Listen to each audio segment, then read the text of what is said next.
गर्मियों के मौसम के लिए आज हम पान का इस्तेमाल करके इस तरह की रेसिपी बना करके तैयार करेंगे, जिसे आप एक बार बना करके रख देंगे तो पूरी गर्मी में आप उसका आनंद ले पाएंगे।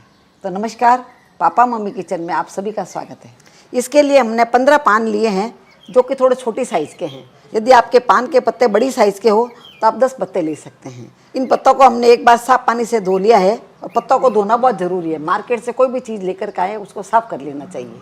वैसे तो मार्केट में पान बहुत तरह के मिलते हैं, बनारसी पान भी मिलते हैं, लंकी पान भी मिलते हैं, कलकत्ता पान भी मिलते हैं। जो भी पान का फ्लेवर आपको पसंद हो वो पान आप ले सकते हैं। अभी इस पान को हम छोटे छोटे टुकड़ों के अंदर तोड़ लेंगे। तो आप इस तरह से हाथ से भी तोड़ सकते हैं, ज़रूर नहीं है कोई आप किसी साइज़ का बना करके तोड़ें, कोई भी छोटा बड़ा तोड़ सकते हैं आप इस तरह से। और इसका डंठल है वो निकाल लेंगे। इस तरह से हमने सभी पान को तोड़ करके तैयार कर लिया है। अभी इसको हम साइड में रख देते हैं। इसी के साथ मैंने 20-25 इलायची ली है, जिसको भी मैंने 2-3 बार साफ पानी से धो करके आधा कप पानी डाल करके भिगा के रख दिया था। तो लगभग ये 1 घंटे के अंदर अच्छी भीग के तैयार हो गई है और काफ़ी फूल गई है। इसको कभी भी आप धो करके रखें, क्योंकि इसी पानी को हम इस्तेमाल करेंगे, क्योंकि इस पानी के अंदर भी इलायची का बहुत ही अच्छा फ्लेवर आ जाता है। इसका आपको छिलका अलग करने की ज़रूरत नहीं है, छिलके के साथ ही हम इस्तेमाल करेंगे। इसे भी अभी हम साइड में रख देते हैं। और अभी मैंने आधा कप जितना गुलकंद लिया है। मार्केट में जब आपने पान खरीदा होगा उस समय आपने देखा होगा कि पान के अंदर गुलकंद भी डाला हुआ होता है और गुलकंद की तासीर ठंडी होती है। तो गर्मियों के मौसम में हमें गुलकंद का ज़रूर इस्तेमाल करना चाहिए। इसी के साथ गुलकंद का कॉम्बिनेशन है वो पान के साथ बहुत ही अच्छा लगता है। यदि आपको गुलकंद घर पे बनाना हो तो घर पे भी आप आसानी से बना करके तैयार कर सकते हैं। घर पे गुलकंद कैसे बनाना है यदि आपको सीखना हो तो मुझे कमेंट बॉक्स में लिख करके ज़रूर बताएं। तो मैं आपको 2 आसान तरीके से गुलकंद बनाना बताऊंगी, जिसे आप घर में आसानी से गुलकंद बनाकर तैयार कर सकेंगे। यदि आपको यहाँ पर गुलकंद का इस्तेमाल नहीं करना है या आपके घर में गुलकंद नहीं है तो इसकी जगह पे आप गुलाब की पंखुड़ियाँ का इस्तेमाल कर सकते हैं। चाहे आपके पास फ्रेश गुलाब हो तो उसका भी इस्तेमाल कर सकते हैं, पर वो फ्रेश गुलाब है, देसी गुलाब होना चाहिए। हाइब्रिड गुलाब होते हैं तो उसकी खुशबू अच्छी नहीं होती है, उस गुलाब का इस्तेमाल नहीं करें। या आपके पास सूखी गुलाब की पत्तियाँ हो तो उसका भी इस्तेमाल कर सकते हैं। अभी इसे भी हम साइड में रख देते हैं। और यहाँ पर मैंने मिक्सी का जार लिया है, उसमें सबसे पहले पान के पत्ते डाल देते हैं। इसी के साथ जो इलायची को मैंने भिगा के रखा था वो भी इसमें डाल देते हैं। इसका पानी के साथ ही हमने इसमें डाल दिया है। इसी के साथ जो मैंने गुलकंद लिया है गुलकंद को भी इसमें डाल देते हैं और सभी को अच्छे से पीस लेते हैं।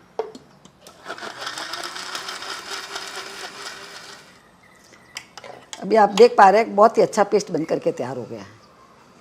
अच्छा स्मूथ पेस्ट बन जाना चाहिए। अभी इस पेस्ट को हम साइड में रख देते हैं। और अभी मैंने आधा कप सौंफ ली है। सौंफ की तासीर भी बहुत ही ठंडी होती है, तो गर्मियों के मौसम में इसका इस्तेमाल ज़रूर करना चाहिए। तो सौंफ से बहुत सारी चीज़ें बनाकर तैयार की जाती है। सौंफ से शरबत भी बनता है जो पीने में बहुत ही स्वादिष्ट होता है और गर्मी के लिए बहुत ही अच्छा रहता है। यदि आपको उसकी रेसिपी चाहिए तो आप मुझे कमेंट बॉक्स में लिख करके ज़रूर बता दें, तो मैं आपको सौंफ का शरबत बनाना बताऊंगी। तो इस सौंफ को मैंने 2-3 बार साफ पानी से धो करके 2 घंटा पहले भिगा के रख दिया था, जिससे सौंफ हमारी बहुत अच्छी भीग करके तैयार हो गई है। अभी इस सौंफ को हम छान लेते हैं। तो छानने के लिए मैंने एक बाउल लिया है, इसके ऊपर इस तरह से जर लगा देते हैं और इसका पानी निकाल लेते हैं। इस पानी को हमें फेंकना नहीं है, इस पानी का इस्तेमाल हम इसी रेसिपी में करेंगे। तो आप देख पा रहे हैं सौंफ का कलर भी इसके अंदर बहुत ही अच्छा आ गया है, इसीलिए सौंफ का आप कभी भिगा करके रखें। अभी सौंफ को पीसने के लिए मैंने मिक्सी का छोटा वाला जार लिया है, जिसमें सौंफ को ट्रांसफ़र कर लेते हैं। इस चीज़ का आप ध्यान रखें कि सौंफ को आप छोटे वाले जार में पीस करके तैयार करें, क्योंकि सौंफ थोड़ी पीसने में हार्ड होती है तो उसको टाइम लगता है। जब जो सौंफ को छान करके हमने पानी निकाला है वो थोड़ा पानी इसमें डालेंगे, एक साथ में ज़्यादा पानी नहीं डालें, नहीं तो सौंफ अच्छे से पीस के तैयार नहीं होगी।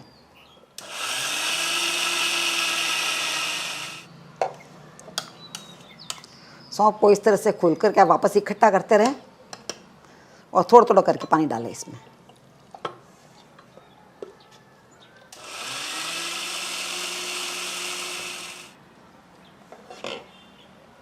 अब ये पानी पूरा इसमें डाल देते हैं।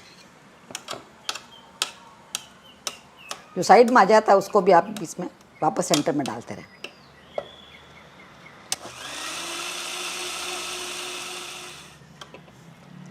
इस तरह से हमने सौंफ को पीस करके तैयार कर लिया है। सौंफ अच्छे से पीस के तैयार हो गई। यदि आप एक साथ में पानी डाल देते तो सौंफ अच्छे से नहीं पीसती, इसीलिए पानी थोड़ा थोड़ा करके डालें। अभी इसे भी हम साइड में रख देते हैं। और एक कढ़ाई के अंदर मैंने 1 कप जितनी शक्कर ली है। आप चाहे तो इसकी जगह पर मिश्री भी ले सकते हैं और आप चाहे तो इसकी जगह पर गुड़ भी ले सकते हैं। गुड़ का टेस्ट इतना अच्छा नहीं लगता है, यदि आपको गुड़ का टेस्ट अच्छा लगता है तो आप इसमें गुड़ डाल सकते हैं। 1 कप हमने शक्कर लिया, इसीलिए इसमें आधा कप पानी डालने का है। और गैस को भी हम चालू कर देते हैं। यदि आपने गुलाब की पत्तियां ली है, गुलकंद नहीं लिया है, तो इसकी जगह पे आपको 1.5 कप शक्कर लेनी पड़ेगी, क्योंकि गुलकंद के अंदर काफ़ी शक्कर होती है, तो इसीलिए शक्कर कम लेना पड़ता है। इस चीज़ का आप ध्यान रखें। यदि आप गुलाब की सूखी पत्तियां लेते हैं तो उसको थोड़ी देर के लिए भिगा दें आप, तो उसका टेस्ट बहुत अच्छा आएगा और अच्छे से पीस के तैयार होगी। इसी के साथ जो पान हमने पीस के रखे हैं वो भी इसमें डाल देते हैं। इस समय इसकी खुशबू बहुत ही अच्छी आ रही है। इसी के साथ जो सौंफ को हमने पीस के रखा है वो भी इसमें डाल देते हैं। यहाँ मैं आपको याद दिला देती हूँ कि आपको मेरी रेसिपी कैसी लग रही है, नीचे कमेंट बॉक्स में लिख के हमें ज़रूर बताएं। यदि आपको अच्छी लगती है तो आप इसे लाइक करें, और अच्छी नहीं लगती है तो आप डिसलाइक भी कर सकते हैं, पर आप कमेंट ज़रूर किया करें, जिससे मुझे मालूम पड़ता रहे कि हमारी रेसिपी आपको कैसी लग रही है। सबको इस तरह से अच्छे से मिक्स कर लेते हैं। अभी मैंने 1/4 कप जितना पानी लिया है, जो मैंने मिक्सी के जार में डाल दिया है। मिक्सी के जार को इस तरह साफ़ करके ये भी इसमें डाल देंगे, जिससे कुछ भी वेस्ट नहीं होगा। इसे कंटिन्यू चलाते रहेंगे। वैसे तो आपने बहुत तरह के शरबत बना करके पिए होंगे, पर पान का जो शरबत होता है जो आज हम तैयार कर रहे हैं वो बहुत ही रिफ्रेशिंग होता है। हमारे घर में जब भी हम शरबत बनाते हैं, दूसरे शरबत से पहले ये शरबत हमारे ख़त्म हो जाता है। अभी इसमें उबाल आ गए हैं, आँच को थोड़ा धीरे कर लेते हैं। अब मीडियम आँच में इसे उबाल करके तैयार करेंगे। इसमें जो भी सामग्री हमने ऐड की है वो गर्मियों के लिए बहुत ही ठंडक प्रदान करती है, तो इसलिए काफ़ी लोगों को गर्मी के कारण से हेडेक होने लग जाता है। यदि आपको इस तरह की प्रॉब्लम है तो आपके लिए बहुत फ़ायदेमंद रहेगा ये। अभी मैंने 1 पिंच जितना फूड कलर लिया है, ये ग्रीन फूड कलर है, जिससे इसका कलर अच्छा आएगा, पर ये डालना ऑप्शनल है। आपके पास हो तो आप डालें, आपको पसंद नहीं हो तो नहीं डालें। इसके डालते ही आप देख पा रहे हैं कि इसका कलर काफ़ी चेंज हो गया है। बहुत थोड़ा सा डालना है, खाली 1 पिंच जितना डालना है बस, ज़्यादा नहीं डालना, क्योंकि वैसे तो पान के कारण से इसका कलर हरा हो गया है। इसकी हमें 1 तार की या 2 तार की चाशनी नहीं बनानी है, ये हल्का चिपचिपा हो जाता है, वहीं तक हमें पका करके तैयार करना है। इसको पकाते हुए लगभग 12 से 13 मिनट हो गए हैं। इसको एक बार चेक कर लेते हैं। इस तरह से आप ले करके थोड़ा सा हाथ में ले लें। आप देखें चाशनी थोड़ी चिपचिपी लग रही है, इसका मतलब ये बराबर बन के तैयार हो गया है। इसमें कोई तार नहीं बन रहा है, तार नहीं बनना चाहिए।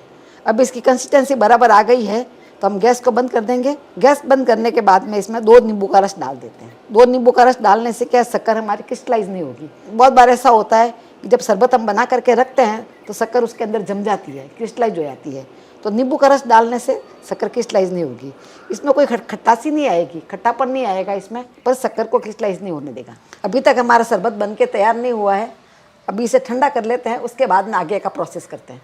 अब ये शरबत पूरी तरह से ठंडा हो गया है। इस शरबत को यदि आप ऐसे इस्तेमाल करेंगे तो सौंफ के जो महीन महीन सीड होते हैं वो रह जाते हैं। जब हम शरबत पीते हैं तो वो हमारे को पीने में अच्छा नहीं लगते हैं, और शरबत हमारा स्मूथ बन करके तैयार नहीं होता है। इसीलिए इसे छानना बहुत ज़रूरी है। तो छानने के लिए मैंने इस तरह से एक साफ़ कपड़ा लिया है। कोई भी आप कॉटन का कपड़ा ले सकते हैं, या आप छलनी भी ले सकते हैं। और पूरे शरबत को अभी इसके अंदर डाल देते हैं। इस तरह से पूरे शरबत को मैंने इसमें डाल दिया है। बेचारा कोनों को हम इस तरह से पकड़ लेते हैं और इस तरह से दबा करके शरबत निकाल देते हैं। तो आप देख पा रहे कितना स्मूथ निकल रहा है। इसमें कोई तरह का बीज वगैरह, रेसे वगैरह कुछ भी नहीं है। जैसे मार्केट में शरबत मिलता है उसी तरह से तैयार होगा ये। सौंफ के बीज रह जाते हैं, या इलायची वगैरह पीसे तो उसका कचरा कोई रह गया होगा तो वो भी इसमें से निकल जाते हैं। क्या पान के रेसे भी रह जाता है तो वो भी निकल जाएंगे। इस तरह से पूरे शरबत को हमने निकाल लिया है। और ये जो कुचा पीछे बच गया है इसको आप वापस पीस करके एक बार शरबत बना करके पी सकते हैं। पर इस शरबत को आप प्रिजर्व करके नहीं रख सकते हैं, क्योंकि ये शरबत क्या जल्दी ख़राब हो जाएगा। और ये वाला शरबत जो हमने बना करके रखा है इसको आप फ्रिज के बाहर भी रखेंगे तो 1 महीना भी ख़राब नहीं होता है, और फ्रिज के अंदर रखेंगे तो पूरी गर्मी में आप इसका आनंद ले पाएंगे। पर इस बात का आपको ध्यान रखना है, इस शरबत को आपको या तो कांच की बोतल में डाल के रखना है या फूड ग्रेड प्लास्टिक की बोतल के अंदर डाल के रखना है। पर बोतल हमेशा साफ़ होनी चाहिए, उसके अंदर पानी वगैरह लगा हुआ नहीं होना चाहिए। इस तरह के शरबत को आप चाहे तो पानी के साथ मिला करके पी सकते हैं, या दूध के साथ भी मिला करके पियेंगे तो बहुत ही अच्छा लगेगा। आपको लग रहा होगा कि इसमें हमने नींबू ऐड किया है जिस कारण से दूध फट जाएगा, पर ऐसा नहीं होगा। इसमें कोई तरह का नींबू की खटासी वगैरह नहीं आएगी। मैं मेरे घर में इसे 2 तरह से सर्व करती हूँ। यदि आपको झटपट सर्व करना हो तो आप पानी के साथ में या दूध के साथ में ऐसे भी सर्व कर सकते हैं। यदि आपको थोड़ा टाइम हो तो आप अपने घर में सब्जा को भिगा करके रख दें, और सब्जा डाल करके गुलाब की पत्तियाँ डाल करके दूध के साथ सर्व करेंगे तो उसका टेस्ट कई गुना बढ़ जाता है। तो इस बार की गर्मी में आप भी अपने घर में इस तरह का शरबत बना करके रखें, और जब भी आपको बहुत ज़्यादा गर्मी लगे या ठंडा पीने का मन करे तो 1 मिनट में ये शरबत बना करके आप पी सकते हैं। तो हम भी अपने घर में इस शरबत को सर्व करते हैं। मिलते हैं ऐसे ही दूसरे वीडियो में, तब तक के लिए बाय एंड टेक केयर।